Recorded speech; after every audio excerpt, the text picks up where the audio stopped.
Chapitre 31, Coran miracle, la vision finale et la simplicité du salut. Comme le salut est simple. Tout ce qu'il dit, c'est que ce qui n'a jamais été vrai n'est pas vrai maintenant et ne le sera jamais. L'impossible ne s'est pas produit et ne peut pas avoir d'effet. Et c'est tout. Cela peut-il être dur à apprendre pour quiconque veut que ce soit vrai? Seul le désir de l'apprendre pourrait rendre difficile une leçon si facile. Est-ce si dur de voir que ce qui est faux ne peut être vrai, et que ce qui est vrai ne peut être faux? Tu ne peux plus dire que tu ne perçois pas de différence entre faux et vrai. Il t'a été dit exactement comment les distinguer l'un de l'autre, et quoi faire au juste en cas de confusion. Pourquoi donc persistes-tu à ne pas apprendre de si simples choses? Il y a une raison. Mais ne la confonds pas avec une difficulté dans les choses simples que le salut te demande d'apprendre. Il n'enseigne que le très évident. Il va simplement d'une leçon apparente à la suivante, par petites étapes faciles qui te conduisent doucement de l'une à l'autre, sans aucun effort. Cela ne peut pas traiter à confusion, et pourtant la confusion règne en toi. Car tu crois en quelque sorte qu'il est plus facile d'apprendre, et de comprendre ce qui est totalement confus. Ce que tu t'es enseigné toi-même représente un tel exploit d'apprentissage que c'est certes incroyable. Mais tu l'as accompli parce que tu le voulais, et tu n'as pas relâché ta diligence, pour le juger difficile à apprendre, ou trop complexe à saisir. Nul qui comprend ce que tu as appris, tout le soin que tu as mis à l'apprendre, et la peine que tu t'es donnée pour appliquer et répéter sans fin les leçons, sous toutes les formes où tu pouvais les concevoir, ne pourrait jamais douter du pouvoir de ton aptitude à apprendre. Il n'y a pas au monde de plus grand pouvoir. C'est par lui que le monde a été fait, qui encore maintenant ne dépend de rien d'autre. Les leçons que tu t'es enseignées ont été tellement surapprises et fixées qu'elles montent, comme de lourds rideaux pour obscurcir le simple et l'évident. Ne dis pas que tu ne peux pas les apprendre, car ton pouvoir d'apprendre est assez fort pour t'enseigner que ta volonté n'est pas la tienne, que tes pensées ne t'appartiennent pas, et même que tu es quelqu'un d'autre, qui pourrait maintenir que de telles leçons sont faciles. Or, tu as appris plus que cela. Tu as continué, entreprenant chaque étape, aussi difficile soit-elle, sans te plaindre, jusqu'à ce qu'un monde ait été bâti qui te convenait. Et chaque leçon qui compose le monde découle du premier accomplissement de l'apprentissage, une énormité si grande que la voix du Saint-Esprit semble n'être qu'un murmure, doux et léger, devant son immensité. Le monde a commencé par une seule étrange leçon, assez puissante pour rendre Dieu oublié, et son Fils à lui-même étranger, exilé de la demeure où Dieu lui-même l'a établi. Toi qui t'es enseigné que le Fils de Dieu est coupable, ne dis pas que tu ne peux pas apprendre les simples choses que le salut t'enseigne. Apprendre est une aptitude que tu as faite, et t'est donnée toi-même. Elle n'a pas été faite pour accomplir la volonté de Dieu, mais pour soutenir le souhait qu'on puisse s'y opposer, et qu'une volonté à part d'elle soit encore plus réelle qu'elle. Et c'est cela que ton apprentissage a cherché à démontrer, et tu as appris ce qu'il a été fait pour enseigner. Et maintenant ton ancien surapprentissage se dresse implacablement devant la voie de la vérité, et t'enseigne que ces leçons ne sont pas vraies. Trop dur à apprendre, trop difficile à voir, trop opposé à ce qui est réellement vrai. Or, tu les apprendras, car les apprendre est le seul but que le Saint-Esprit voit dans le monde entier pour ton aptitude à apprendre. Ces simples leçons de pardon ont un pouvoir plus considérable que les tiennes, parce qu'elles t'appellent de Dieu et de ton soi. Est-ce une petite voix, un murmure si doux et si léger, qu'elle ne peut s'élever au-dessus du bruit insensé des sons qui ne signifient rien? Dieu n'a pas voulu que son Fils l'oubliât. Et la puissance de sa volonté est dans la voix qui parle pour lui. Quelle leçon apprendras-tu?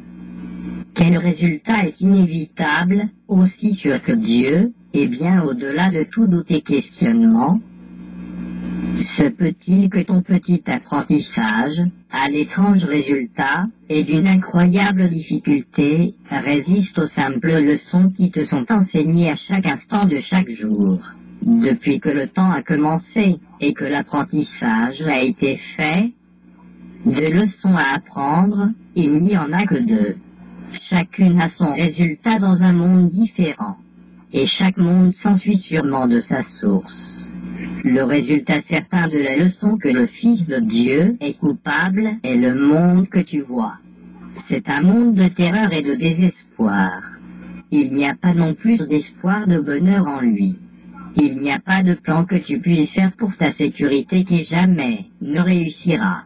Il n'y a pas de joie que tu puisses chercher ici et espérer trouver. Or, cela n'est pas le seul résultat que ton apprentissage peut produire.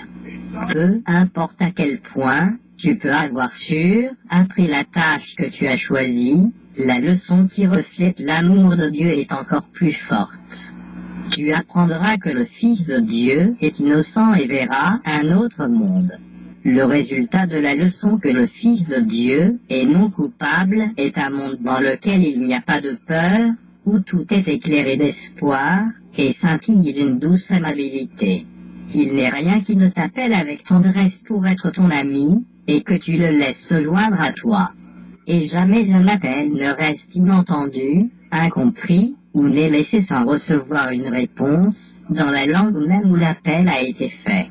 Et tu comprendras que c'était cet appel que chacun, et chaque chose au monde a toujours fait, mais tu ne l'avais pas perçu tel qu'il était.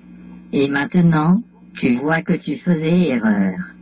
Tu étais trompé par les formes dans lesquelles l'appel était caché. Et ainsi, tu ne l'avais pas entendu, et tu avais perdu un ami qui avait toujours voulu faire partie de toi. Ce tendre appel éternel de chaque partie de la création de Dieu vers le tout, est entendu de par le monde qu'apporte cette deuxième leçon. Il n'est pas une chose vivante, qui ne partage la volonté universelle d'être entière, et que tu ne laisses pas son appel inentendu.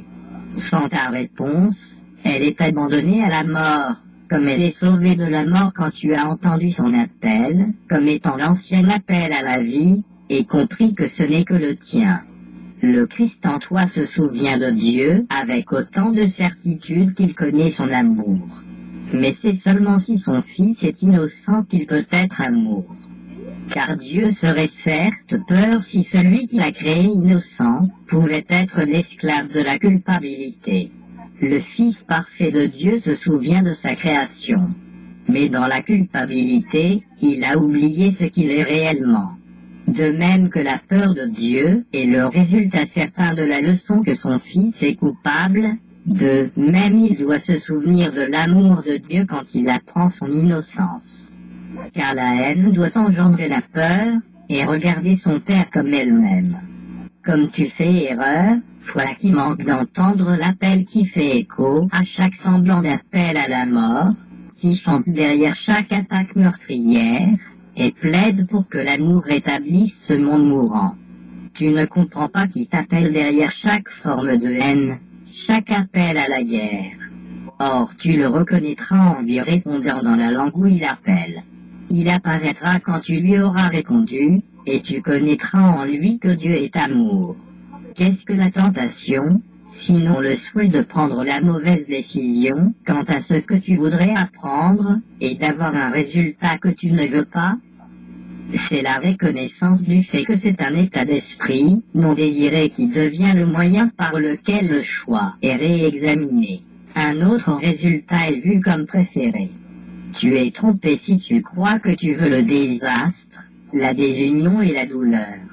N'entends pas l'appel à cela au-dedans de toi, mais écoute, plutôt, l'appel plus profond au-delà de celui-là, qui invite à la paix et à la joie. Et le monde entier te donnera la joie et la paix. Car de même que tu entends, tu réponds. Et voilà, ta réponse est la preuve de ce que tu as appris. Son résultat est le monde que tu vois. Soyons calmes un instant et oublions toutes les choses que nous avons jamais apprises, toutes les pensées que nous avons. Vaine, chaque préconception que nous avons sur ce que les choses signifient et ce qu'est leur but. Ne nous souvenons pas de nos propres idées sur ce à quoi sert le monde. Nous ne le savons pas. Puisse chaque image que nous avons d'autrui être relâchée de nos esprits et balayée. Sois innocent de jugement, inconscient de toute pensée de mal ou de bien qui t'a jamais traversé l'esprit à propos de quiconque. Maintenant, tu ne le connais pas. Mais tu es libre d'apprendre qui il est et de le connaître à nouveau. Maintenant, il est né à nouveau pour toi, comme tu es né à nouveau pour lui, sans le passé qui le condamnait à mourir, et toi avec lui. Maintenant, il est libre de vivre comme tu es libre, parce qu'un ancien apprentissage s'en est allé, laissant une place pour que la vérité puisse renaître. Il allait avec le Christ. Une ancienne leçon n'est pas surmontée en opposant le nouveau et l'ancien. Elle n'est pas vaincue afin que la vérité soit connue, ni combattue pour succomber à l'attrait de la vérité. Il n'y a pas de bataille qui doive être préparée, pas de temps à y consacrer, pas de plan qui ait besoin d'être dressé pour amener de nouveau. Il y a une ancienne bataille qui est livrée contre la vérité, mais la vérité ne répond pas. Qui pourrait être blessé dans une telle guerre, à moins qu'il ne se blesse lui-même? Il n'a pas d'ennemi en vérité. Et peut-il être assailli par des rêves? Revoyons encore une fois ce qui semble se dresser entre toi et la vérité de ce que tu es, car il y a des étapes dans son renoncement. La première est une décision que tu prends, mais par après, la vérité t'est donnée. Tu voudrais établir la vérité, et par ton souhait, tu fixes le choix possible chaque fois que tu penses devoir décider quoi que ce soit. Ni l'un ni l'autre n'est vrai, pas plus qu'ils ne sont différents. Or nous devons les voir tous les deux, avant que tu ne puisses regarder plus loin vers la seule alternative qui est un choix différent, mais pas dans les rêves que tu as faits, afin que cela te soit obscurci. Le choix qui s'offre à toi n'est pas un choix, et ne fait que donner l'illusion d'être libre, car il aura le même résultat dans les deux cas. Ainsi ce n'est pas du tout un choix. Le meneur et le suiveur émergent comme des rôles séparés, chacun semblant posséder des avantages que tu ne voudrais pas perdre. Ainsi dans leur fusion, il paraît y avoir un espoir de satisfaction et de paix. Tu te vois toi-même divisé en ces deux rôles, à jamais déchiré entre les deux. Et chaque ami ou ennemi devient un moyen pour t'aider à te sauver de cela. Peut-être appelles-tu cela de l'amour. Peut-être penses-tu que c'est un meurtre enfin justifié. Tu es celui à qui tu as donné le rôle de meneur quand tu voudrais toi-même l'avoir. Et tu es tout autant qu'il ne l'assume pas dans les moments où tu veux laisser le suiveur en toi se lever et abandonner le rôle de meneur. C'est pour cela que tu as fait ton frère, et tu as appris à penser que tel était son but. À moins de le servir, il n'a pas accompli la fonction que tu lui avais donnée. Et ainsi mérite-t-il la mort, parce qu'il n'a pas de but et pas d'utilité pour toi. Et qu'en est-il de lui? Que veut-il de toi? Que pourrait-il vouloir, si ce n'est ce que tu veux de lui? En cela est la vie aussi facilement que la mort, car ce que tu choisis, tu le choisis tout autant pour lui. Tu lui lances deux appels, comme lui vers toi. Entre ces deux-là est le choix, parce qu'ils ont des résultats différents. Qu'ils soient meneurs ou suiveurs, pour toi, cela n'importe pas, car tu as choisi la mort. Mais s'il appelle à la mort, ou s'il appelle à la vie, à la haine ou au pardon et à l'aide, cela n'a pas le même résultat. Entends l'un, et tu es séparé de lui et perdu. Mais entends l'autre, et tu te joins à lui, et dans ta réponse se trouve le salut. La voix que tu entends en lui n'est que la tienne. Que te demande-t-il? Écoute bien, car il demande ce qui te viendra, parce que tu vois une image de toi-même et tu entends ta voix demandant ce que tu veux. Avant de répondre, arrête-toi pour penser à ceci. La réponse que je donne à mon frère, c'est ce que je demande. et ce que j'apprends de lui, c'est ce que j'apprends sur moi-même. Puis arrêtons-nous un instant et soyons calmes, en oubliant tout ce que nous pensions avoir entendu, en nous rappelant combien nous ne connaissons pas. Ce frère ne nous mène pas et ne nous suit pas, mais il marche à nos côtés sur la même route. Il est comme nous, aussi proche ou aussi loin de ce que nous voulons que nous le lui permettons. Nous ne gagnons rien qu'il ne gagne avec nous, et nous régressons s'il n'avance pas. Ne prends pas sa main en colère mais en amour, car c'est à son progrès que tu mesures le tien. Et nous allons séparément sur le chemin à moins que tu ne le gardes en sécurité à tes côtés. Parce qu'il est ton égal en l'amour de Dieu, tu seras sauvé de toutes les apparences, et tu répondras au Christ qui t'appelle. Sois calme et écoute. Ne pense pas d'anciennes pensées. Oublie les lugubres leçons que tu as apprises au sujet de ce Fils de Dieu qui t'appelle. Le Christ appelle chacun avec une égale tendresse, ne voyant ni meneur, ni suiveur, et entendant une seule réponse pour eux tous. Parce qu'il entend une seule voix, il ne peut entendre une réponse différente de celle qu'il a donnée quand Dieu l'a désigné comme son seul Fils. Sois très calme un instant. Viens sans aucune pensée de ce que tu as jamais appris et mets de côté toutes les images que tu as faites. Le vieux s'écroulera devant le nouveau, sans opposition ni intention de ta part. Il n'y aura pas d'attaque contre les choses que tu pensais précieuses et ayant besoin de soins. Il n'y aura pas d'assaut contre ton souhait d'entendre un appel qui n'a jamais été fait. Rien ne te blessera en ce saint lieu où tu viens pour écouter en silence et apprendre la vérité de ce que tu veux réellement. Il ne te sera pas demandé d'apprendre plus que cela. Mais en l'entendant, tu comprendras que tu as seulement besoin d'en repartir sans les pensées que tu ne voulais pas et qui n'ont jamais été vraies. Pardonne à ton frère toutes les apparences qui ne sont que d'anciennes leçons que tu t'es enseignées sur la péccabilité en toi. Entends seulement son appel à la miséricorde et à la délivrance de toutes les images effrayantes qu'il tient de ce qu'il est et de ce que tu dois être. Il a peur de marcher avec toi et il pense que peut-être un peu en arrière ou un peu en avant serait un endroit plus sûr pour lui. Peux-tu progresser si tu penses de même, en avançant seulement quand il recule, et en tirant de l'arrière quand il va de l'avant? Car ainsi, tu oublies le but du voyage, qui n'est que de décider de marcher avec lui, de sorte que nul ne mène ni ne suit. Ainsi c'est une voie dans laquelle vous allez ensemble, et non seul. Et par ce choix, le résultat de l'apprentissage est changé, car le Christ est né à nouveau pour vous deux. Un instant passé sans tes vieilles idées sur ton grand compagnon, qui il est et ce qu'il devrait demander, suffira pour laisser cela arriver.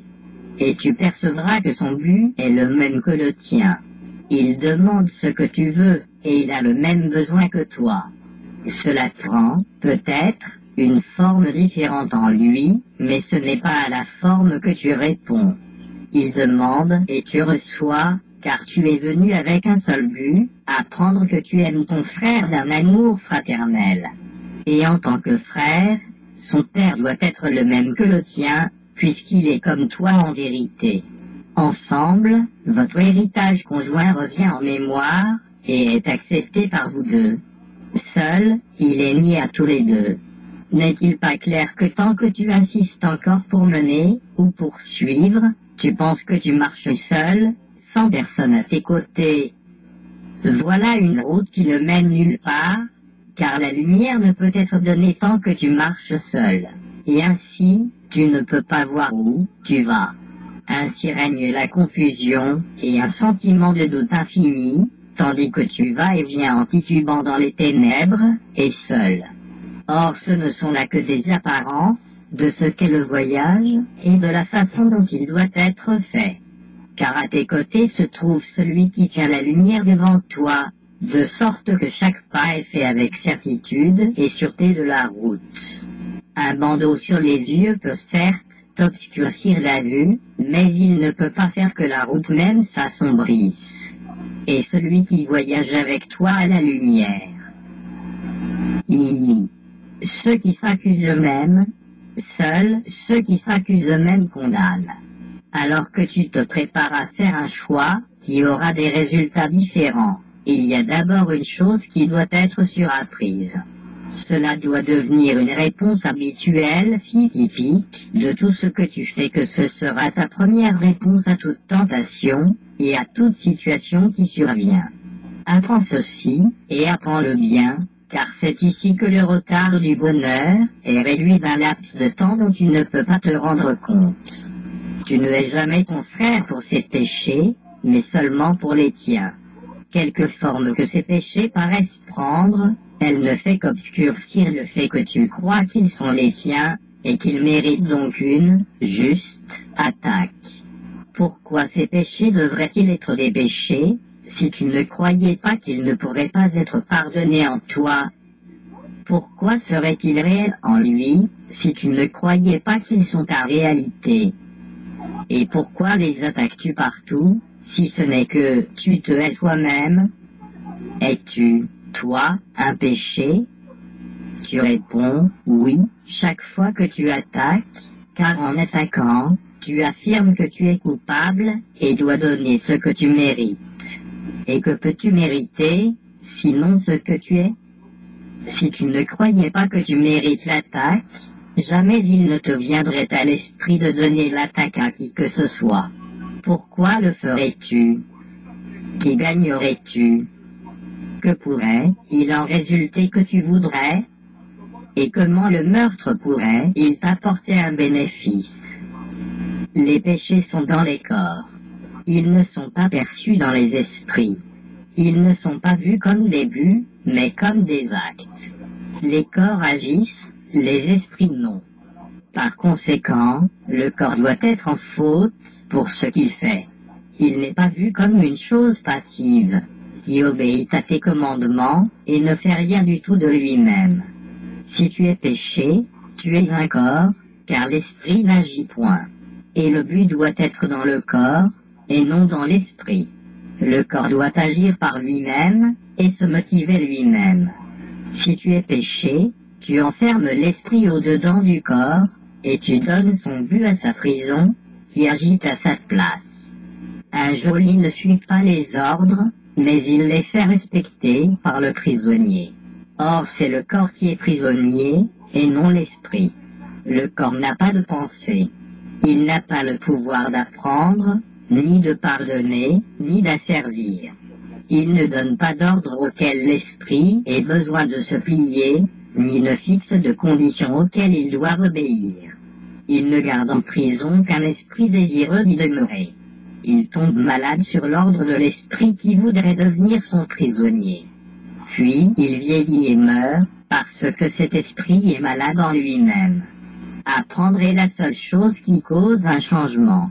Ainsi le corps, où nul apprentissage ne peut se produire, ne pourrait jamais changer, à moins que l'esprit préfère que le corps change son apparence, pour convenir au but donné par l'esprit. Car l'esprit peut apprendre, et là se fait tout changement. L'esprit qui pense être un péché n'a qu'un but, que le corps soit la source du péché, pour le détenir dans la prison qu'il a choisie, qu'il garde et qui le tient aux abois, prisonnier endormi des chiens féroces de la haine et du mal, de la maladie et de l'attaque, de la douleur et de l'âge, du chagrin et de la souffrance. Ici sont préservées les pensées de sacrifice, car ici règne la culpabilité qui ordonne que le monde soit comme elle-même.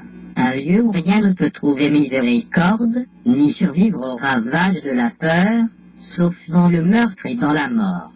Car ici, tu es fait péché, et le péché ne peut pas supporter les joyeux et les libres, car ce sont des ennemis que le péché doit tuer.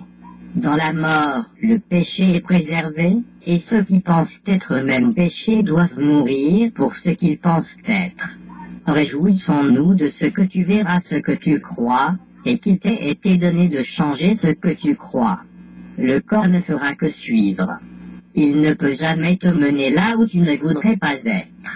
Il ne garde pas ton sommeil, et il n'interfère pas avec ton réveil. Délivre ton corps de l'emprisonnement, et tu ne verras personne comme prisonnier de ce dont tu t'es échappé. Tu ne voudras pas garder dans la culpabilité tes ennemis choisis, ni garder enchaîné à l'illusion d'un amour, changeant ceux que tu penses amis. Les innocents délivrent en reconnaissance de leur délivrance. Et ce qu'ils voient soutient leur délivrance de l'emprisonnement et de la mort. Ouvre ton esprit au changement, et ni ton frère ni toi n'aurez d'anciennes peines à purger. Car Dieu a dit qu'il n'y a pas de sacrifice qui se puisse demander. Il n'y a pas de sacrifice qui se puisse faire. IV. La réelle alternative, il y a une tendance à penser que le monde peut offrir consolation et évasion des problèmes même qu'il a pour but de garder. Pourquoi le ferait-il? Parce que c'est un lieu où le choix parmi des illusions semble être le seul choix. Et c'est toi qui contrôles les conséquences de ton choix. Ainsi, tu penses qu'à l'intérieur de la main étrange qui va de la naissance à la mort, un peu de temps t'est donné à utiliser pour toi seul. Un temps pendant lequel chacun est en conflit avec toi, mais tu peux choisir quelle route te fera sortir du conflit, et te mènera loin des difficultés qui ne te concernent pas. Or tu es concerné. Comment, donc, peux-tu en échapper en les laissant derrière toi? Ce qui doit aller avec toi, tu l'emporteras, quelle que soit la route que tu choisis de suivre. Un choix réel n'est pas une illusion. Mais le monde n'en a pas à offrir. Toutes ces routes ne mènent qu'au désappointement, au néant et à la mort. Il n'y a pas de choix dans ces alternatives. Ne cherche pas à échapper des problèmes ici. Le monde a été fait pour que les problèmes soient sans issue. Ne sois pas trompé par tous les noms différents donnés à ces routes. Elles ont une seule fin, et chacune n'est que le moyen de gagner cette fin, car c'est ici que toutes ces routes mèneront, si différentes qu'elles paraissent au départ, si différentes qu'elles paraissent en chemin. Leur fin est certaine, car il n'y a pas de choix parmi elles. Elles mènent toutes à la mort. Sur certaines, tu voyages gaiement pendant un moment, avant que n'entre la désolation. Sur d'autres, les épines se font sentir immédiatement. Le choix n'est pas quelle sera la fin, mais quand elle viendra. Il n'y a pas de choix là où chaque fin est certaine. Peut-être préférerais-tu les essayer toutes avant d'apprendre réellement qu'elles ne sont qu'un. Les routes que ce monde peut offrir semblent être en très grand nombre, mais le temps doit venir où chacun commence à voir combien elles se ressemblent les unes les autres. Des hommes sont morts en voyant cela, parce qu'ils ne voyaient pas d'autre voie que les chemins que le monde offrait. Et en apprenant qu'ils ne menaient nulle part, ils ont perdu espoir. C'était pourtant le moment où ils auraient pu apprendre leur plus grande leçon. Tous doivent atteindre ce point, puis aller au-delà. Il est certes vrai qu'il n'y a pas du tout de choix en ce monde. Mais ce n'est pas la leçon en soi. La leçon a un but, et par là, tu en viens à comprendre à quoi elle sert. Pourquoi chercherais-tu à essayer une autre route, une autre personne ou un autre lieu, quand tu as appris comment commence la leçon, mais sans percevoir encore à quoi elle sert? Sonder la réponse, à laquelle que doivent entreprendre tous ceux qui croient encore qu'il y a une autre réponse à trouver. Apprends maintenant, sans désespoir, qu'il n'y a pas d'espoir de réponse dans le monde. Mais ne juge pas la leçon qui ne fait que commencer par cela. Ne cherche pas dans le monde un autre panneau qui semble indiquer encore une autre route. Ne cherche plus d'espoir là où il n'y en a pas. Apprends vite maintenant, et comprends que tu ne fais que perdre du temps à moins que tu n'ailles au-delà de ce que tu as appris vers ce qu'il te reste à apprendre. Car de ce point le plus bas, l'apprentissage te mènera jusqu'à des sommets de bonheur, dans lesquels tu vois le but de la leçon resplendissant, et parfaitement dans les limites de ta capacité d'apprendre. Qui serait désireux d'être détourné de toutes les routes du monde, à moins qu'il n'en comprenne la réelle futilité? N'est-il pas nécessaire qu'il commence par là, pour chercher plutôt une autre voie? Car tant qu'il voit un choix où il n'y en a pas, quel pouvoir de décision peut-il utiliser? La grande libération de pouvoir doit commencer en apprenant où il peut réellement être utilisé. Or, quelle décision a du pouvoir si elle est appliquée à des situations qui n'offrent pas de choix? Apprendre que le monde peut offrir un seul choix, quelle que soit la forme qu'il prend, c'est commencer à accepter qu'il y a une réelle alternative. Lutter contre cette étape, c'est aller à l'encontre du but que tu as ici. Tu n'es pas venu pour apprendre à trouver une route que le monde ne contient pas. La quête de chemins différents dans le monde n'est que la quête de différentes formes de vérité. Et cela empêcherait la vérité d'être atteinte. Ne pense pas que le bonheur se puisse jamais trouver en suivant une route qui s'en éloigne. Cela n'a aucun sens, et ce ne peut pas être la bonne voie. À toi qui sembles trouver ce cours trop difficile à apprendre, laisse-moi répéter que pour atteindre un but, tu dois aller en sa direction et non en t'en éloignant. Et chaque route qui mène dans l'autre sens ne fait pas avancer dans la découverte du but. Si cela est difficile à comprendre, alors ce cours est impossible à apprendre. Mais alors seulement. Car autrement, c'est le simple enseignement de l'évidence. Il y a un choix que tu as le pouvoir de faire quand tu as vu les alternatives réelles. Jusqu'à ce que ce point soit atteint, tu n'as pas le choix et tu ne peux que décider comment tu pourrais faire le meilleur choix pour te tromper toi-même à nouveau. Ce cours ne tente pas d'enseigner davantage que cela. Le pouvoir de décision ne peut pas consister à choisir différentes formes de ce qui est toujours une même illusion et une même erreur. Tous les choix du monde dépendent de ceci. Tu choisis entre ton frère et toi, et tu gagneras autant qu'il perdra. Et ce que tu perds est ce qui lui est donné. Comme cela est entièrement opposé à la vérité, alors que tout le but de la leçon est d'enseigner que ce que ton frère perd, tu l'as perdu, et que ce qu'il gagne est ce qui t'est donné. Il n'a pas quitté ses pensées, mais tu as oublié sa présence, et tu ne t'es pas souvenu de son amour.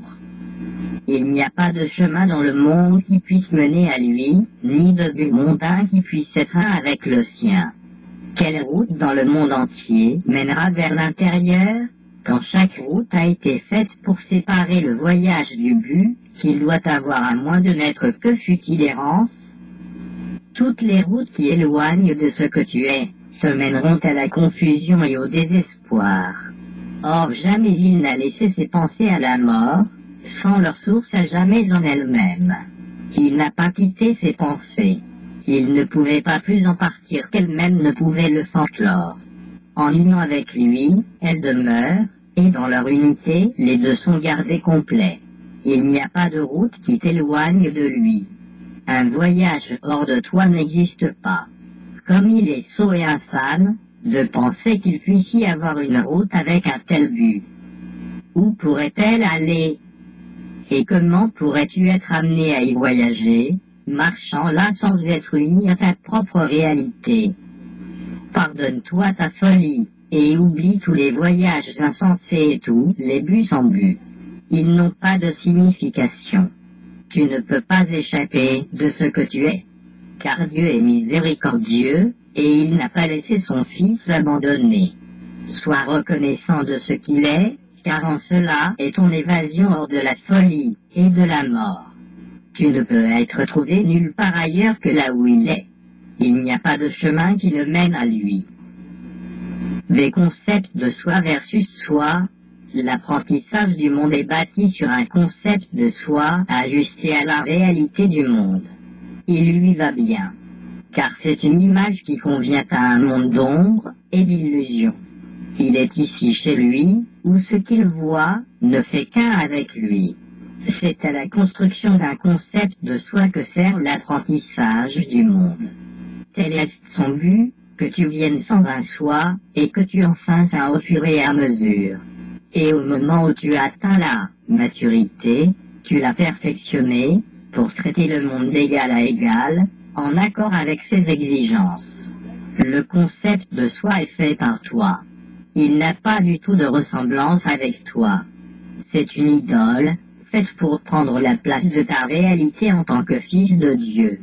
Le concept de soi que le monde voudrait enseigner n'est pas la chose qu'il paraît être, car il est fait pour servir de but, dont un seul peut être reconnu par l'esprit. Le premier présente la face de l'innocence, l'aspect qui subit. C'est cette face qui sourit, charme et semble même aimer. Elle recherche des compagnons, et elle regarde, parfois avec pitié, la souffrance, et parfois offre un réconfort. Elle croit qu'elle est bonne dans un monde mauvais. Cet aspect peut se mettre en colère, car le monde est infâme et incapable de fournir l'amour et le refuge que l'innocence mérite. Ainsi cette face est-elle souvent mouillée de larmes devant les injustices que le monde accorde à ceux qui voudraient être généreux et bons. Cet aspect n'attaque jamais en premier, mais chaque jour sans petites choses lance de petits assauts contre son innocence, le provoquant jusqu'à l'irritation, et enfin jusqu'à l'insulte et l'injure ouverte. La face de l'innocence que porte si fièrement le concept de soi peut tolérer l'attaque en légitime défense, car n'est-ce pas un fait bien connu que le monde traite rudement l'innocence sans défense? Nul ne fait une image de lui-même sans y mettre cette face, car il en a besoin. L'autre côté, il ne veut pas le voir. C'est pourtant là que l'apprentissage du monde a ses visées, car c'est là qu'est établie la réalité du monde pour veiller à ce que l'idole dure. Sous la face de l'innocence, il y a une leçon que le concept de soi a été fait pour enseigner. C'est la leçon d'un terrible déplacement et d'une peur si dévastatrice que la face qui sourit au-dessus doit à jamais détourner son regard de crainte de percevoir la traîtrise qu'elle cache. La leçon enseigne ceci: je suis la chose que tu as faite de moi, et quand tu me regardes, tu es condamné à cause de ce que je suis. À ce concept de soi, le monde réagit avec un sourire d'approbation, car il garantit que les chemins du monde sont bien gardés, et que ceux qui les parcourent ne s'échapperont point. Voici la leçon centrale qui assure que ton frère est condamné éternellement, car ce que tu es maintenant devenu son péché. Pour cela, il n'est pas de pardon possible. Peu importe maintenant ce qu'il fait, car tu lèves un doigt accusateur, inébranlablement et mortellement pointé vers lui.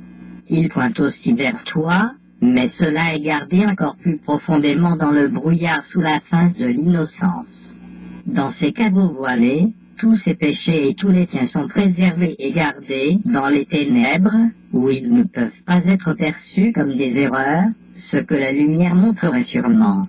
Tu ne peux pas être blâmé de ce que tu es, pas plus que tu ne peux changer les choses que cela te fait faire. Ton frère est donc pour toi le symbole de tes péchés, et tu ne fais que le condamner en silence, et pourtant avec une urgence qui n'a point de cesse. Pour la chose haïe que tu es, les concepts sont appris. Ils ne sont pas naturels. À part de l'apprentissage, ils n'existent pas. Ils ne sont pas donnés, donc ils doivent être faits. Aucun d'eux n'est vrai, et beaucoup proviennent d'imaginations fiévreuses, échauffées par la haine et les distorsions nées de la peur. Qu'est-ce qu'un concept, sinon une pensée à laquelle son faiseur donne une signification qui lui est propre? Les concepts maintiennent le monde, mais ils ne peuvent être utilisés pour démontrer que le monde est réel, car ils sont tous faits à l'intérieur du monde, nés dans son ombre, grandis à sa manière et enfin mûris dans sa pensée. Ce sont des idées d'idoles, peintes avec les brosses du monde, lesquelles ne peuvent pas faire une seule image représentant la vérité. Un concept de soi est insignifiant, car nul ici ne peut voir à quoi il sert, ni par conséquent se représenter ce que c'est. Or tout l'apprentissage que le monde dirige commence et finit dans le seul but de t'enseigner ce concept de toi-même, afin que tu choisisses de suivre les lois de ce monde, et jamais ne cherche à aller au-delà de ces routes, ni ne te rends compte de la façon dont tu te vois toi-même. Maintenant, Le Saint-Esprit doit trouver une façon de t'aider à voir que ce concept de soi doit être défait si quelque paix d'esprit doit être donnée. Il ne peut pas non plus être désappris, sauf par des leçons visant à enseigner que tu es quelque chose d'autre. Car autrement, il te serait demandé d'échanger ce que tu crois maintenant contre une perte totale de soi, et une plus grande terreur surgirait en toi. C'est pourquoi les plans de leçon du Saint-Esprit sont structurés en étapes faciles, de sorte que, même s'il y a parfois un certain malaise ou quelque détresse, il n'y a pas de bris de ce qui a été appris, mais une simple retraduction de ce qui semble en faire la preuve. Considérons donc ce qu'il y a comme preuve que tu es ce que ton frère a fait de toi. Car bien que tu ne perçoives pas encore que c'est ce que tu penses, tu as sûrement appris jusqu'ici que tu te conduis comme si ce l'était. Réagit-il pour toi? Et sait-il exactement ce qui pourrait arriver? Peut-il voir ton avenir et décréter, par avance, ce que tu devrais faire en toutes circonstances? Il doit avoir fait le monde tout autant que toi pour avoir une telle préscience des choses à venir. Que tu sois ce que ton frère a fait de toi, cela semble très improbable. Même s'il l'avait fait, s'il t'a donné la face de l'innocence, est-ce ta contribution, qui, donc, est le toi qui l'as faite, et qui est trompé par toute ta bonté, et l'attaque ainsi? Oublions la sottise du concept, et ne pensons qu'à ceci, il y a deux parties à ce que tu penses être.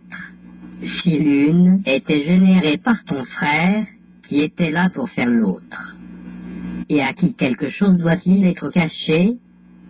Si le monde est mauvais, il reste qu'il n'est pas besoin de cacher ce dont tu es fait. Qui est là pour le voir? Et qu'est-ce, sinon ce qui est attaqué, qui pourrait avoir besoin de défense? Peut-être que la raison pour laquelle ce concept doit être gardé dans les ténèbres, c'est que, à la lumière, celui qui ne le penserait pas vrai, c'est toi. Et qu'arriverait-il au monde que tu vois, si toutes ces fondations étaient enlevées? Ton concept du monde dépend de ce concept de soi. Et les deux disparaîtraient, si jamais l'un ou l'autre était mis en doute. Le Saint-Esprit ne cherche pas à jeter la panique en toi. Ainsi demande-t-il simplement s'il est possible de soulever juste une petite question. Il y a des alternatives quant à la chose que tu dois être. Tu pourrais, par exemple, être la chose que tu as choisi que soit ton frère. Cela déplace le concept de soi de ce qui était entièrement passif, en faisant au moins une place pour un choix actif, et l'admission, dans une certaine mesure qu'il doit y avoir une interaction. Il y a une certaine compréhension de ce que tu as choisi pour vous deux, et que ce qu'il représente a une signification qui lui a été donnée par toi. Cela jette aussi un peu de lumière sur la loi de la perception, voulant que ce que tu vois reflète l'état d'esprit de celui qui perçoit. Or, qui est celui qui a choisi en premier? Si tu es ce que tu as choisi que soit ton frère, c'est qu'il y avait des alternatives parmi lesquelles choisir, et quelqu'un doit d'abord avoir décidé laquelle choisir, en laissant tomber l'autre. Quoique cette étape apporte des gains, elle n'aborde pas encore une question fondamentale. Quelque chose a dû venir avant ces concepts de soi, et quelque chose a dû faire l'apprentissage qui leur a donné lieu. Et cela ne peut pas non plus être expliqué par l'un ou l'autre, point de vue. Le principal avantage à passer du premier au second, c'est que tu as en quelque sorte pris part au choix par ta propre décision. Mais ce gain vient au prix d'une perte presque égale, car maintenant, tu te trouves accusé de culpabilité pour ce qu'est ton frère. Et tu dois partager sa culpabilité parce que tu l'as choisi pour lui à l'image de la tienne. Alors qu'auparavant, lui seul était traître, maintenant, tu dois être condamné avec lui. Le concept de soi a toujours été la grande préoccupation du monde. Et chacun croit qu'il doit trouver la réponse à l'énigme de lui-même. Le salut peut être vu comme ne rien de plus que l'évasion hors des concepts. Il ne se soucie pas du contenu de l'esprit, mais de la simple affirmation qu'il pense. Et ce qui peut penser a le choix, et on peut lui montrer que des pensées différentes ont des conséquences différentes. Ainsi, il peut apprendre que tout ce qu'il pense reflète la profonde confusion qu'il ressent quant à savoir comment il a été fait et ce qu'il est. Et le concept de soi paraît vaguement répondre à ce qu'il ne connaît pas. Ne cherche pas ton soi dans les symboles. Il ne peut y avoir de concept qui puisse représenter ce que tu es. Qu'importe le concept que tu acceptes tant que tu perçois un soi qui interagit avec le mal et réagit à des choses infâmes, ton concept de toi-même restera encore tout à fait insignifiant. Et tu ne percevras pas que tu ne peux interagir qu'avec toi-même. Voir un monde coupable n'est que le signe que ton apprentissage a été guidé par le monde, et que tu le vois comme tu te vois toi-même. Le concept de soi embrasse tout ce que tu regardes, et rien n'est en dehors de cette perception. Si tu peux être blessé par quoi que ce soit, tu vois une image de tes souhaits secrets. Rien de plus. Et dans ta souffrance, quelle qu'elle soit, tu vois ton désir dissimulé de tuer. Tu feras de nombreux concepts de soi tout au long de ton apprentissage. Chacun montrera les changements dans tes propres relations, au fur et à mesure que ta perception de toi-même sera changée. Il y aura une certaine confusion chaque fois qu'il y a un changement, mais sois reconnaissant de ce que l'apprentissage du monde relâche sa prise sur ton esprit. Garde confiance, et sois sûr et heureux qu'il finira par disparaître, et laissera ton esprit en paix. Le rôle de l'accusateur apparaîtra à de nombreux endroits et sous de nombreuses formes, et chacune semblera t'accuser. Or, ne crains pas qu'elle ne soit pas défaite. Le monde ne peut pas enseigner d'images de toi à moins que tu ne veuilles les apprendre. Le temps viendra où toutes les images auront passé, et tu verras que tu ne connais pas ce que tu es. C'est à cet esprit décellé et ouvert que la vérité retourne, sans être entravée ni liée. Là où les concepts de soi ont été mis de côté, la vérité est révélée exactement telle qu'elle est. Quand chaque concept a été mis en doute et en question, et reconnu comme n'étant fondé sur aucune hypothèse qui tiendrait à la lumière, alors la vérité est laissée libre d'entrer en son sanctuaire, propre et libre de culpabilité. Il n'est pas dénoncé que le monde ait plus peur d'entendre que celui-ci. Je ne connais pas la chose que je suis, et je ne sais donc pas ce que je fais, où je suis, comment regarder le monde ni comment me regarder moi-même. Or, dans cette leçon est le salut, et ce que tu es te parlera de toi-même. Vie. Reconnaître le pur esprit, tu vois la chair, ou tu reconnais le pur esprit. Il n'y a pas de compromis entre les deux. Si l'un est réel, l'autre doit être faux, car ce qui est réel n'y son opposé. Il n'y a pas d'autre choix de vision que celui-là. Ce que tu décides à cet égard détermine tout ce que tu vois et penses réel et tient pour vrai. De ce seul choix, tout ton monde dépend, car tu établis ici ce que tu es, chair ou pur esprit selon ta propre croyance. Si tu choisis la chair, tu n'échapperas jamais du corps comme ta propre réalité, car tu as choisi que tu le veux ainsi. Mais choisis le pur esprit, et le ciel tout entier se penche pour toucher tes yeux et bénir ta sainte vue, afin que tu ne vois plus le monde de chair, sauf pour guérir, réconforter et bénir. Le salut est de défaire. Si tu choisis de voir le corps, tu contemples un monde de séparation, de choses sans relation entre elles, et d'événements qui n'ont absolument aucun sens. Celui-ci apparaît, puis disparaît dans la mort. Celui-là est condamné à la souffrance et à la perte. Et nul n'est exactement tel qu'il était l'instant d'avant, pas plus qu'il ne sera le même qu'il est maintenant dans un instant. Qui pourrait avoir confiance où il voit tant de changements, car qui est digne s'il n'est que poussière? Le salut est le défaire de tout cela, car la constance surgit à la vue de ceux dont les yeux ont été délivrés par le salut, et ne regarde plus le coup de conserver la culpabilité, parce qu'ils ont choisi plutôt d'en lâcher prise. Le salut ne demande pas que tu contemples le pur esprit et ne perçoives point le corps. Il demande simplement que cela soit ton choix. Car tu peux voir le corps sans aide, mais tu ne comprends pas comment contempler un monde à part de lui.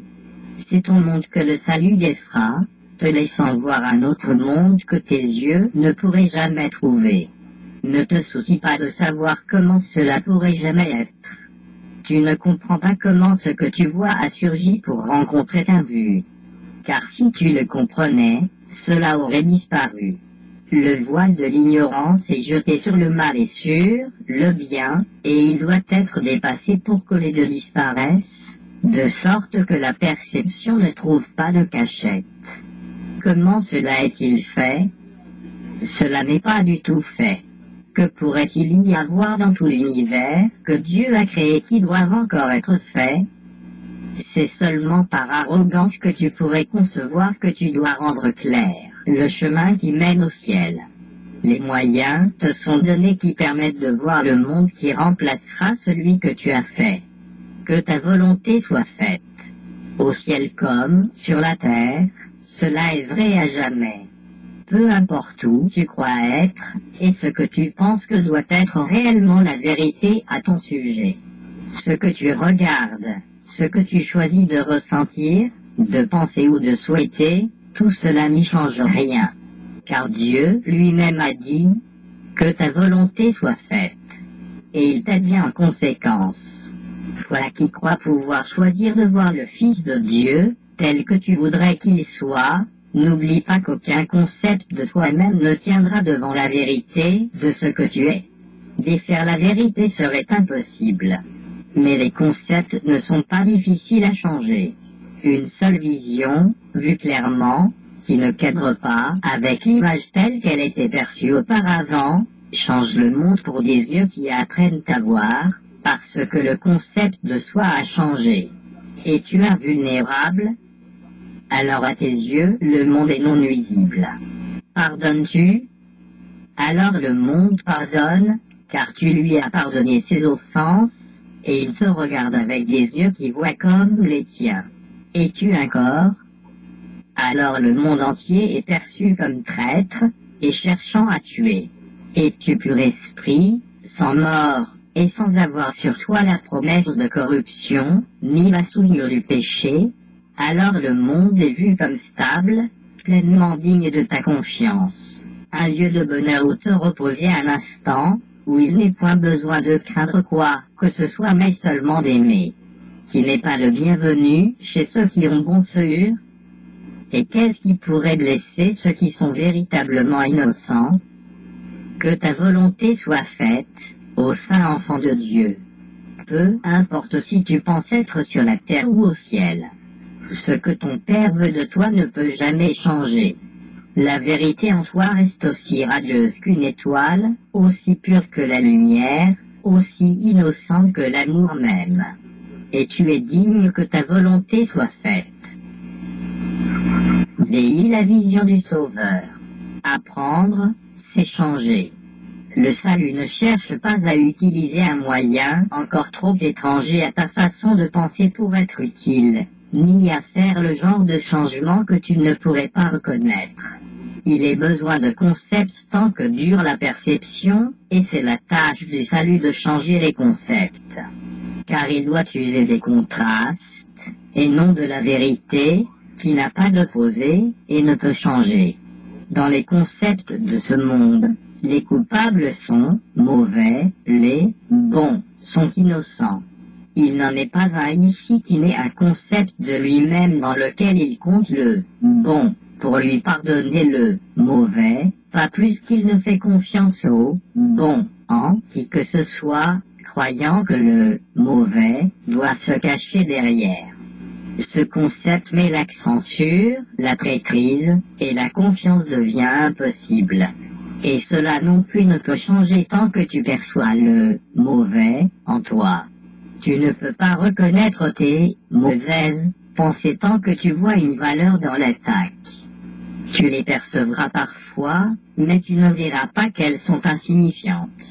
Ainsi viennent-elles sous des formes effrayantes, avec leur contenu encore dissimulé, pour ébranler ton triste concept de toi, et le noircir encore d'un autre crime. Tu ne peux pas te donner toi-même ton innocence, car la confusion en toi est trop grande pour savoir ce que tu es.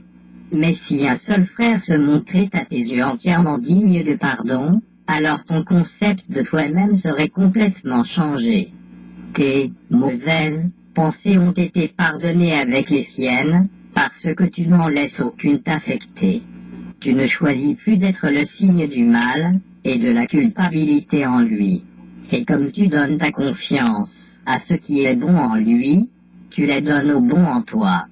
Sur le plan des concepts, c'est ainsi que tu vois plus en lui que juste un corps, car le bon n'est jamais ce que le corps semble être.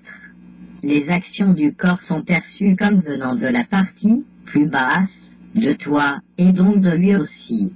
En te concentrant sur le bon en lui, le corps devient de moins en moins persistant à tes yeux, et à la longue il n'est plus vu comme étant beaucoup plus qu'une ombre tournant autour du bon. Tel sera ton concept de toi, quand tu auras atteint le monde par-delà la vue que tes yeux seuls peuvent t'offrir à voir. Car tu n'interpréteras pas ce que tu vois sans l'aide que Dieu t'a donnée. Et à ses yeux, il y a un autre monde. Tu vis dans cet autre monde tout autant que dans celui-ci. Car les deux sont des concepts de toi qui peuvent être interchangés, mais jamais tenus conjointement. Le contraste est bien plus grand que tu ne le penses, car tu aimeras ce concept de toi parce qu'il n'a pas été fait pour toi seul. Né en tant que don offert à quelqu'un qui n'est pas perçu comme étant toi, il t'a été donné. Car ton pardon, à lui offert, a maintenant été accepté pour vous deux. Et foi en celui qui marche avec toi, afin que ton effrayant concept de toi puisse changer.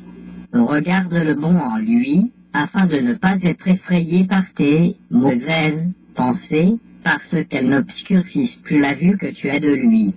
Et tout ce que requiert cet heureux changement, c'est que tu sois désireux de le laisser se produire. Rien de plus n'est demandé. En son nom, rappelle-toi tout ce que t'as apporté dans son sillage, le concept de toi que tu as maintenant, et accueille l'heureux contraste qui t'est offert. Tends la main, pour que tu aies le don du doux pardon, que tu offres à ceux qui en ont le même besoin que toi. Et laisse le cruel concept de toi être changé en un concept qui apporte la paix de Dieu. Le concept de toi que tu as maintenant garantirait que ta fonction ici ne sera jamais accomplie ni remplie. Ainsi, il te condamne à l'amertume d'un sentiment profond de dépression et de futilité.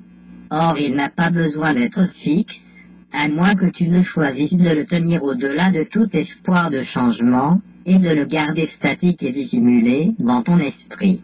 Donne-le plutôt à celui qui comprend les changements dont il a besoin, pour le laisser remplir la fonction qui t'a été donnée pour t'apporter la paix, afin que tu offres la paix pour l'avoir à toi. Les alternatives sont dans ton esprit pour être utilisées, et tu peux te voir toi-même d'une autre façon. Ne préférerais-tu pas te voir toi-même comme nécessaire au salut du monde, plutôt que comme l'ennemi du salut? Le concept de soi se dresse comme un bouclier, une barricade silencieuse devant la vérité, qu'elle cache à ta vue. Toutes les choses que tu vois sont des images, parce que tu les regardes comme à travers, une barrière qui affaiblit ta vue et fausse ta vision, de sorte que tu ne vois rien avec clarté. La lumière est tenue loin de tout ce que tu vois. Au maximum, tu aperçois une ombre de ce qui se trouve au-delà. Au minimum, tu ne fais que regarder les ténèbres et percevoir les terrifiantes imaginations qui viennent des pensées et concepts coupables nés de la peur.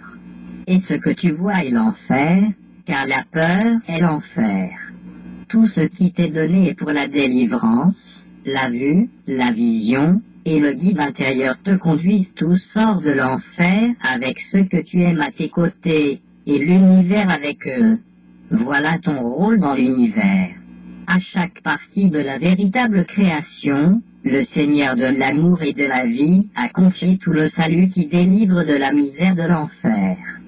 À chacun, il a accordé la grâce d'être un sauveur pour les saints frères particulièrement confiés à ses soins. Et c'est cela qu'il apprend quand pour la première fois il regarde un frère, comme il se regarde lui-même, et voit en lui le miroir de lui-même. Ainsi le concept de lui est mis de côté, car rien ne se dresse entre ses yeux et ce qu'il voit, pour juger ce qu'il contemple. Dans cette vision indivisée, il voit la face du Christ, et il comprend qu'il regarde chacun comme il contemple celui-là.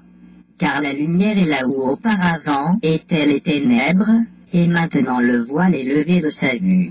Le voile sur la face du Christ, la peur de Dieu et du salut, et l'amour de la culpabilité et de la mort, ce sont tous des noms différents pour une seule erreur, qu'il y a un espace entre toi et ton frère, séparé par une illusion de toi-même qui le garde à l'écart de toi, et toi loin de lui. L'épée du jugement est l'arme que tu donnes à l'illusion de toi-même, afin qu'elle se batte pour garder l'espace, qui tient ton frère à l'écart inoccupé par l'amour. Or, tant que tu tiens cette épée, tu dois percevoir le corps comme étant toi, car tu es lié à la séparation d'avec la vue de celui qui tient le miroir offrant un autre point de vue sur ce qu'il est, et donc sur ce que tu dois être. Qu'est-ce que la tentation, sinon le souhait de rester dans l'enfer et la misère? Et qu'est-ce que cela pourrait faire surgir, sinon une image de toi-même qui peut être misérable et rester dans l'enfer et le tourment? Celui qui a appris à voir son frère comme n'étant pas cela s'est sauvé lui-même, et il est donc un sauveur pour les autres. À chacun Dieu les a tous confiés, parce qu'un sauveur partiel ne serait lui-même que partiellement sauvé. Les saints frères que Dieu t'a donnés à sauver sont simplement chacun de ceux que tu rencontres ou regardes, sans connaître qui ils sont. Tous ceux que tu as vus un instant avant de les oublier, ceux que tu as connus il y a longtemps et ceux qu'il te reste à rencontrer, ceux dont le souvenir a disparu et ceux qui ne sont pas encore nés. Car Dieu t'a donné son Fils à sauver de chaque concept qu'il ait jamais eu. Or, tant que tu souhaites rester en enfer, comment pourrais-tu être le sauveur du Fils de Dieu? Comment connaîtrais-tu sa sainteté, tandis que tu le vois à part de la tienne? Car la sainteté se voit par des yeux saints qui regardent l'innocence au-dedans, et s'attendent donc à la voir partout. Ainsi, ils l'appellent en tous ceux qu'ils regardent, afin qu'ils soient ce qu'ils attendent d'eux. Voici la vision du Sauveur, qu'il voit son innocence en tout ce qu'il regarde, et voit partout son propre salut. Il ne tient aucun concept de lui-même entre ses yeux calmes et ouverts et ce qu'il voit. Il apporte la lumière à ce qu'il regarde, pour le voir tel que c'est réellement. Quelle que soit la forme que la tentation semble prendre, elle ne fait toujours que refléter un souhait d'être un soi que tu n'es pas. Et de ce souhait surgit un concept qui t'enseigne que tu es la chose que tu souhaites être. Et cela restera ton concept de toi jusqu'à ce que le souhait qu'il a engendré ne te soit plus cher. Mais tant que tu le chéris, tu regarderas ton frère à la ressemblance du soi dont le souhait avait engendré l'image de toi. Car voir ne peut que représenter un souhait n'ayant pas le pouvoir de créer. Or, tu peux regarder avec amour ou regarder avec haine, selon que tu as fait le simple choix de te joindre à ce que tu vois ou de rester à part et séparé. La vision du Sauveur est aussi innocente de ce qu'est ton frère qu'elle est libre de tout jugement porté sur toi-même. Elle ne voit pas du tout de passé en qui que ce soit. Par conséquent, elle est au service d'un esprit entièrement ouvert, dégagé des nuages des vieux concepts, et prêt à regarder uniquement ce que contient le présent. Elle ne peut pas juger parce qu'elle ne connaît pas. Reconnaissant cela, elle demande simplement « Quelle est la signification de ce que je vois ?» Puis la réponse est donnée. Et la porte est tenue ouverte pour que la face du Christ luise sur celui qui demande, en innocence, à voir au-delà du voile de ses vieilles idées et anciens concepts si longtemps et si chèrement tenus contre la vision du Christ en toi. Sois donc vigilant contre la tentation, en te souvenant qu'elle n'est qu'un souhait, infâme et insignifiant, de faire de toi-même une chose que tu n'es pas. Songe aussi à la chose que tu serais à la place. C'est une chose de folie, de douleur et de mort, une chose de trahison et de noir désespoir, de rêve qui s'effondre, et le seul espoir qui reste est de mourir et de mettre fin aux rêves de peur. Voilà la tentation, rien d'autre que cela. Peut-il être difficile de choisir de la rejeter? Considère ce qu'est la tentation, et vois les réelles alternatives entre lesquelles tu choisis. Il n'y en a que deux. Ne sois pas trompé par ce qui paraît être de nombreux choix. Il y a l'enfer ou le ciel, et tu ne peux choisir que l'un des deux. Ne laisse pas la lumière du monde, à toi donner, être caché au monde. Il a besoin de la lumière, car il est certes sombre, et les hommes désespèrent parce que la vision du Sauveur est retenue, et c'est la mort qu'ils voient. Leur Sauveur est là, non connaissant et non connu, qui les contemple avec des yeux non ouverts. Et ils ne peuvent pas voir jusqu'à ce qu'il les ait regardés avec des yeux qui voient, et leur aille offert le pardon avec le sien. Toi à qui Dieu dit, délivre mon fils. Peux-tu être tenté de ne pas écouter, quand tu apprends que c'est toi pour qui il demande délivrance? Et quoi d'autre que cela secours voudrait-il enseigner? Et quoi d'autre que cela y a-t-il à apprendre pour toi? Véhili. Choisis à nouveau. La tentation a une seule leçon qu'elle voudrait enseigner sous toutes ses formes, partout où elle se produit. Elle voudrait persuader le Saint-Fils de Dieu qu'il est un corps, né dans ce qui doit mourir, incapable d'échapper à sa fragilité, et lié par ce qu'il lui ordonne de ressentir. Il fixe les limites de ce qu'il peut faire. Son pouvoir est la seule force qu'il ait, et sa compréhension ne peut pas excéder sa minuscule portée. Voudrais-tu être cela, si le Christ t'apparaissait dans toute sa gloire, en te demandant seulement ceci? Choisis à nouveau si tu veux prendre ta place parmi les sauveurs du monde, ou rester en enfer et y tenir tes frères, car il est venu et il demande cela. Comment fais-tu ce choix? Comme cela est facile à expliquer. Tu choisis toujours entre ta faiblesse et la force du Christ en toi, et ce que tu choisis est ce que tu penses réel. Simplement en n'utilisant jamais la faiblesse pour diriger tes actions, tu ne lui as donné aucun pouvoir. Et la lumière du Christ en toi est mise en charge de tout ce que tu fais, car tu lui as apporté ta faiblesse et il t'a donné sa force à la place. Les épreuves ne sont que des leçons que tu as manqué d'apprendre et qui te sont présentées à nouveau, de sorte que là où tu avais fait le mauvais choix auparavant, tu peux maintenant en faire un meilleur, échappant ainsi de toute la douleur que t'avait apporté ce que tu as choisi auparavant.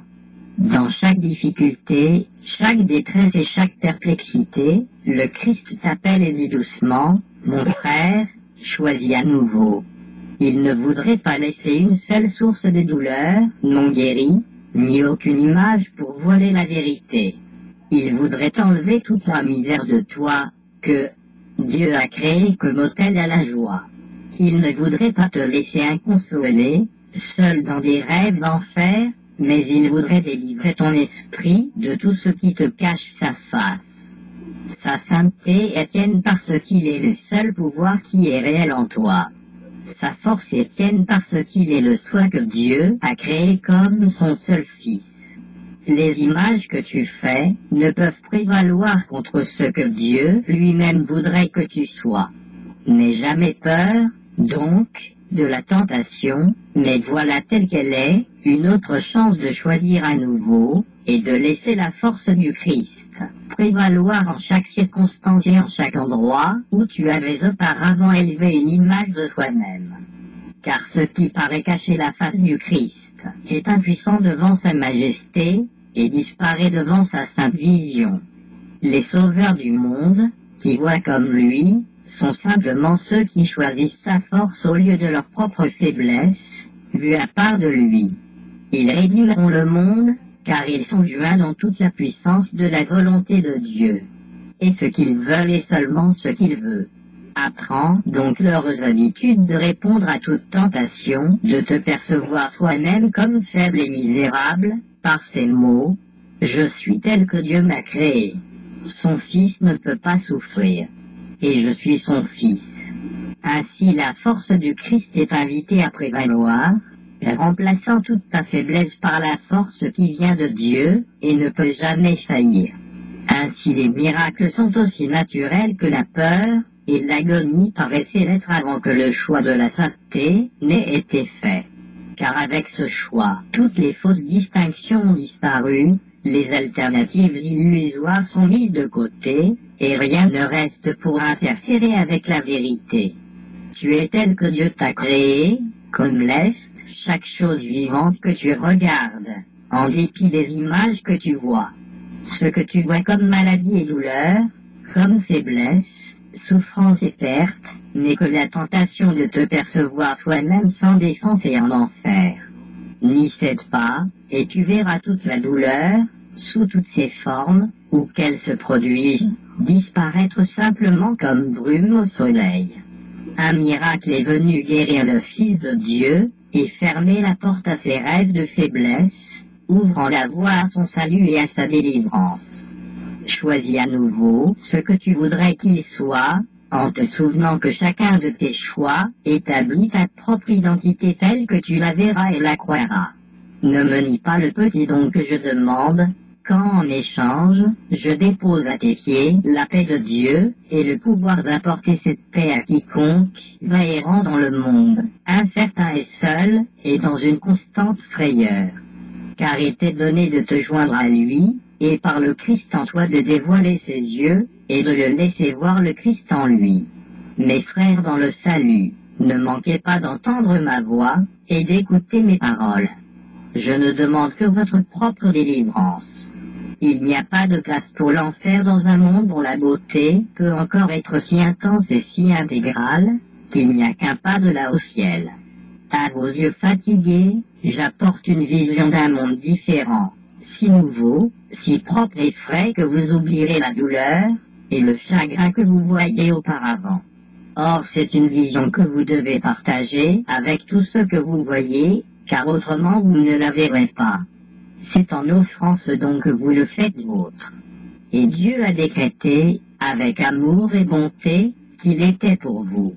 Réjouissons-nous de pouvoir parcourir le monde et trouver de si nombreuses occasions de percevoir encore une autre situation où le don de Dieu peut à nouveau être reconnu comme nôtre. Ainsi disparaîtront tous les vestiges de l'enfer, les péchés secrets et les haines cachées. Et toute la beauté qu'il dissimulait apparaît à nos yeux comme les jardins du ciel, pour nous élever bien au-dessus des routes épineuses sur lesquelles nous voyagions avant que le Christ n'apparaisse. Entendez-moi, mes frères, entendez et joignez-vous à moi. Dieu a décrété que je ne pouvais pas appeler en vain, et dans sa certitude je repose. Car vous entendrez, et vous choisirez à nouveau. Et par ce choix, chacun est rendu libre. Je te rends grâce, Père, de ces saints qui sont mes frères, comme ils sont tes fils. Ma foi en eux est la tienne. Je suis aussi sûr qu'ils viendront à moi que tu l'es de ce qu'ils sont et seront à jamais. Ils accepteront le don que je leur offre, parce que tu me l'as donné en leur nom. Et comme je ne voudrais faire que ta sainte volonté, ainsi choisiront-ils. Je te rends grâce pour eux. Le chant du salut résonnera de par le monde chaque fois qu'ils choisiront. Car nous sommes unis dans un même but, et la fin de l'enfer est proche. En heureuse bienvenue, j'ai la main tendue vers chaque frère qui voudrait se joindre à moi afin d'aller au-delà de la tentation, et dont le regard se porte avec une fixe détermination vers la lumière qui luit au-delà avec une parfaite constance. Donne-moi les miens, car ils t'appartiennent. Pourrais-tu échouer en ce qui n'est que ta volonté? Je te rends grâce de ce que sont mes frères. Au fur et à mesure que chacun choisit de se joindre à moi, le chant de grâce qui monte de la terre vers le ciel grandit de petites bribes éparses de mélodies en un seul cœur, qui embrasse toute chose d'un monde rédimé de l'enfer, et te rend grâce. Et maintenant nous disons, Amen. Car le Christ est venu habiter dans la demeure que tu as établie pour lui avant que le temps fût dans la calme éternité. Le voyage s'achève et prend fin à l'endroit où il a commencé. Il n'en reste plus trace. Aucune foi n'est accordée à aucune illusion, et pas une tache de ténèbres ne reste encore pour cacher à quiconque la fin du Christ. Ta volonté est faite, complète et parfaitement, et toute la création te reconnaît, et te connaît comme la seule source qu'elle est. Pareil à toi par sa clarté, la lumière rayonne de tout ce qui vit, et se meut en toi. Car nous sommes rendus là où nous tous ne faisons qu'un, et nous sommes chez nous, où tu veux que nous soyons.